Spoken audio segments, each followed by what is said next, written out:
திருமங்கலம் அருகே அதிமுக முன்னாள் அமைச்சர் ஆர்.பி. உதயகுமார் நடத்திய போராட்டத்திற்கு வந்தவர்கள் பிளாஸ்டிக் வாளியை பெறுவதற்காக கலைந்து சென்றனர். இதுகுறித்த கூடுதல் விவரங்களை தருகிறார் செய்தியாளர் கணேசன். கணேசன், கள விவரம். மதுரை திருமங்கலம் தேசிய நெடுஞ்சாலையில் டி கல்லுப்பட்டியில் உள்ள அழகு நாச்சியார் ஊரணி. இந்த ஊரணி ஒன்றிய அரசு நிதியின் கீழ், அதாவது ரூபாய் 20 லட்சம் செலவில் ஊரணி தூர்வாறுதல் மற்றும் சுற்றுச்சுவர் அமைக்கும் பணி நடைபெற்று வருகிறது. இப்பணியின் போது சுற்றுச்சுவரின் ஒரு புறமாக உள்ள சுவர் திடீரென இடிந்து கீழே சரிந்து விழுந்தது.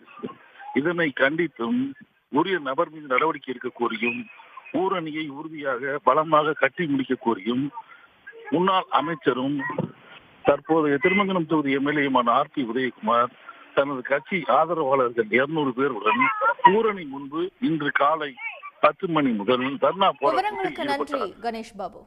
உடனுக்குடன் செய்திகளை தெரிந்து கொள்ள சன் நியூஸ் பெல் ஐகானை கிளிக் பண்ணுங்க.